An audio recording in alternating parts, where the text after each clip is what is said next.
Welcome back to Horror Recaps. My name is Freddie, and in a moment, you're going to listen to a frightening tale narrated by me. Beware, fear awaits you.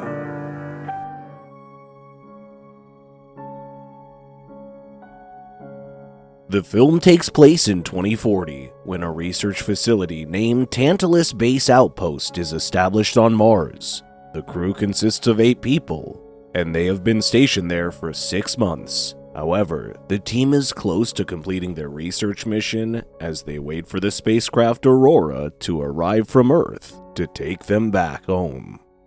Next, we see Vincent Campbell and Rebecca Lane driving towards a sandstorm to retrieve scientist Kim Aldrich from an excavation site where she is collecting samples. Despite Vincent urging her to wrap up her work, Kim is frustrated that they haven't made any significant discoveries on Mars. Furthermore, she is agitated that they will soon be returning to Earth empty-handed. During their wait for Kim, Rebecca asks Vincent to name 10 things he dislikes about Mars. Vincent expresses his frustration towards Kim's attitude by mentioning her name multiple times in the list. He also shares his concerns about the 6-month journey back to Earth. Rebecca tries to express some positivity by pointing out that the journey wouldn't be so bad, as they would eventually get to experience the pleasures of walking on green grass under a blue sky once they reach Earth. In the Tantalus base, scientist Marko Petrovic appears to be in good spirits and approaches Captain Charles Brunel, requesting to go on an extravehicular activity due to a malfunction. He explains that the gamma sensor on Site 9 is not responding properly because of a storm. Brunel is initially hesitant, but eventually permits Marko to go, with the condition that he takes crewmate Richard Harrington with him. However, Brunel instructs them to return before dark and be present for the final briefing, emphasizing the importance of adhering to the schedule. Now, Vincent, Kim, and Rebecca arrive at the base just as Marko and Harrington are preparing to leave. Tensions are already high at the Tantalus base due to the malfunctioning cooling systems, which add to the stress of the impending departure. Vincent learns that half of the CO2 scrubbers on the spacecraft Aurora are also down, and that it is approaching Mars at a strange angle. At this point, Kim is upset that she had to return to the base early, while Marko, with whom she doesn't get along, gets to go outside. In the next scene, Vincent is busy fixing the cooling system at the base when Robert Irwin, the mission psychologist, comes over and offers him coffee. Vincent notices that the Aurora lander is approaching with an abnormal trajectory and comments that if it were on Earth, the pilots would be pulled over for drunk driving. But Irwin advises him not to worry about the lander until he boards the ship. When Irwin asks if he's excited to go home, Vincent reveals that he's not worried about getting home, but rather concerned about the long journey and the time it takes to get there. Afterward, Kim begins to search through Marko's workstation. She and the rest of the team soon discover that Marko has found samples that show bacterial cell division, providing evidence of life on Mars. However, Kim realizes that Marko is refusing to share his discovery with Brunel because he wants to take all the credit for himself. Soon, Brunel attempts to contact Harrington and Marko to declare the excavation site off limits, but Marko advises Harrington to pretend he didn't hear the order due to a weak signal. Next, Marko acquires the soil sample containing the biological agent and is thrilled with the discovery. He asks Harrington to step out of the rover with a camera to capture the moment. Suddenly, the ground beneath Marko collapses and he falls into a sinkhole, causing Harrington to panic and call for help. Brunel and Dalby immediately arrive to rescue Marko, but Harrington claims that he is already dead. However, Dalby believes that Marko might still be alive and attempts to go down the pit, but Brunel stops her, fearing for her safety. Moments later, Brunel and Harrington return to the base to pick up the proper gear to retrieve Marko's body, while Dalby stays at the excavation site, Soon after they enter the base, Kim asks Brunel about announcing their discovery. Harrington points out that Marco just died and asks to postpone the discussion. But Kim hints that it's Marco's own fault for violating the protocol. The crew asks her to show some human decency, but Kim retorts by indirectly accusing Harrington of getting Marco killed.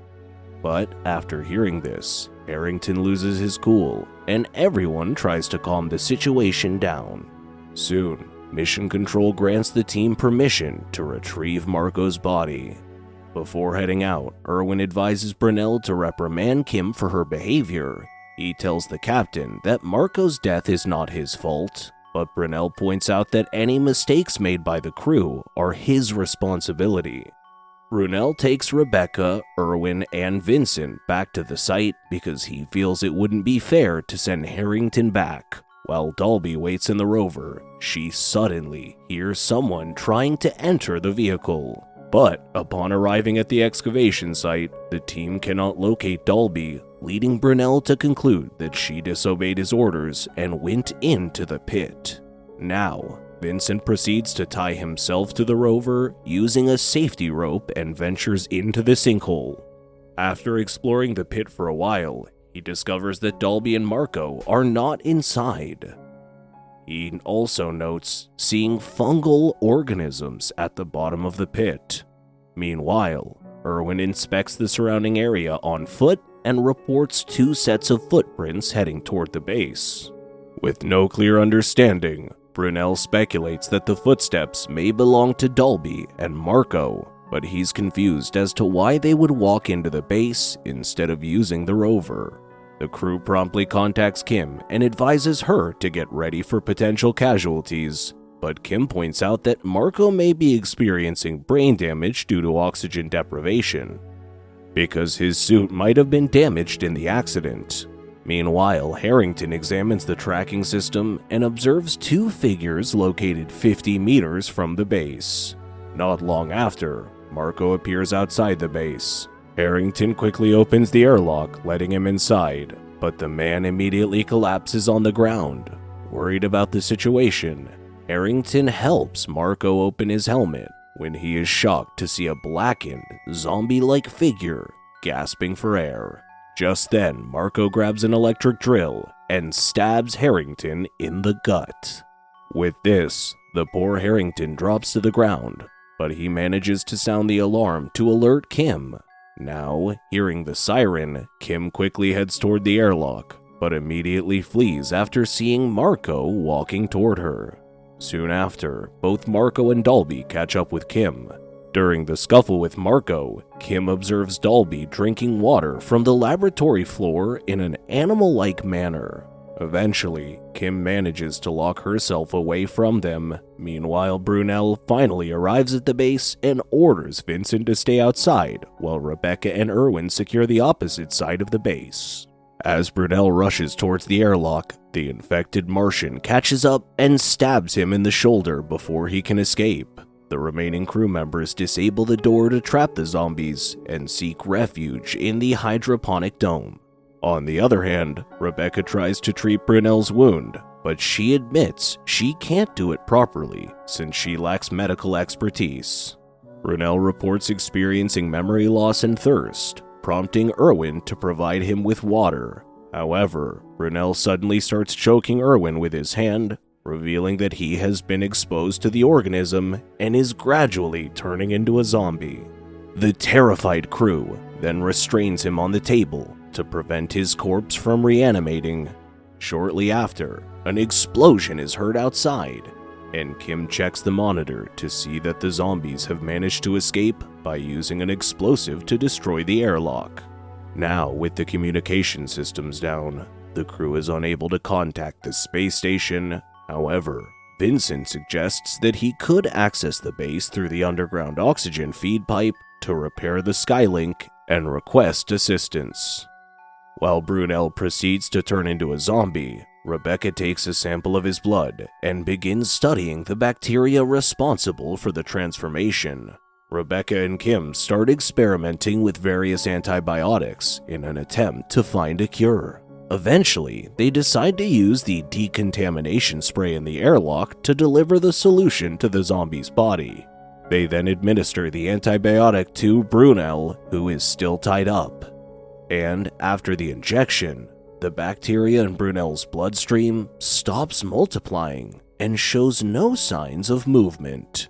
Meanwhile, Vincent manages to temporarily fix the communication systems and contacts the Aurora leader, but the connection breaks down soon after he issues a distress signal. Erwin observes on the monitor that the zombies are returning to the base since they couldn't break into the hydroponic dome. The crew decides to lead the zombies into the airlock and spray them with antibiotics, hoping it will kill the bacteria. One zombie falls on the floor after the decontamination spray, but Rebecca discovers that the effect is short-lived, as the bacteria have developed resistance to the antibiotic. Now on his way to fix the power, Vincent encounters Harrington, who has turned into a zombie. He tries to kill him with a flashlight, but the zombie doesn't stay down, so he runs back to the oxygen pipe. Vincent asks Rebecca to open the panel, but he warns her that he wasn't able to seal the pipe on the other end. Before opening the panel, Rebecca instructs Kim and Erwin to put on their helmets because Vincent didn't steal the pipe on the base. And after they extracted Vincent from the pipe, Kim throws 2 bottles of antibiotics at the zombie.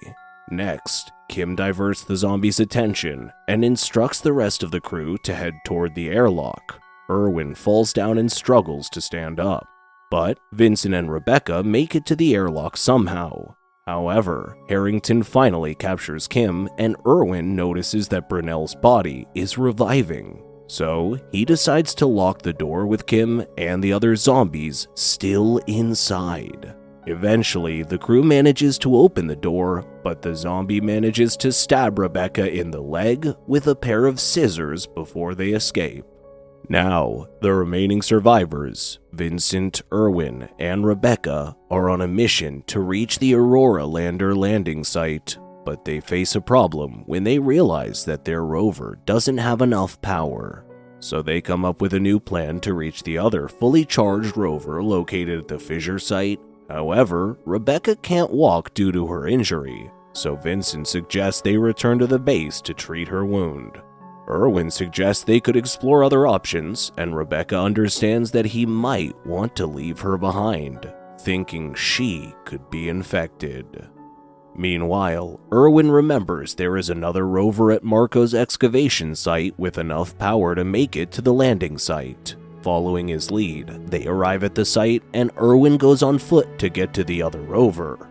He contacts Vincent and urges him to leave Rebecca behind, believing that she's infected, but Vincent refuses and stays with her in the rover. And while waiting for the batteries to recharge, they end up falling asleep. The next morning, Vincent wakes up alone and discovers that Rebecca has fled, fearing she may attack him due to her infection. But soon, he finds her in the desert and tries to persuade her to come back. But Rebecca takes her own life by removing her helmet, and due to this, her body reanimates and immediately starts attacking Vincent. But when she is finally restrained, Rebecca begs Vincent to kill her, so he reluctantly uses a rock to bash her head in. In the next scene, Vincent spots the Aurora lander and rushes to the landing area. He sees 3 zombies making their way toward the lander and warns them not to open the hatch. Although Vincent can hear them through the radio, the lander crew seems oblivious to his warnings. With caution, Vincent boards the lander and prepares for potential attacks. But he is surprised to discover an infected Erwin in the cockpit, hoping to go back to Earth. Vincent explains that taking the bacteria to Earth is too risky, and he can't let him go.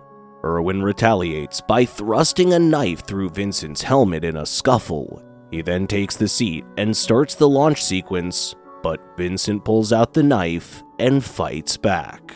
As they grapple with each other, the lander takes off vertically towards space. Eventually, Vincent overpowers Erwin by slamming his helmet repeatedly into Erwin's head.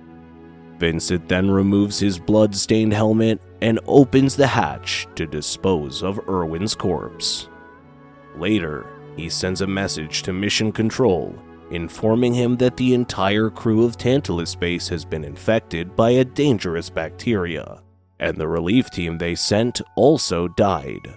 Vincent explains that he doesn't have enough fuel to reach the Aurora, but there are supplies on board that can last for months if a rescue is launched. However, he also warns that this may not be advisable, as he could also be infected. Vincent tells them that he only has enough fuel for a fast death during re-entry into the atmosphere if necessary. He estimates that it will take 15 minutes for the transmission to be received, and waits for their reply. The movie ends with Vincent floating in the darkness of space, waiting for a response from the space station. Make sure to subscribe and turn on the notification bell so you can watch more videos like this. Thanks for watching.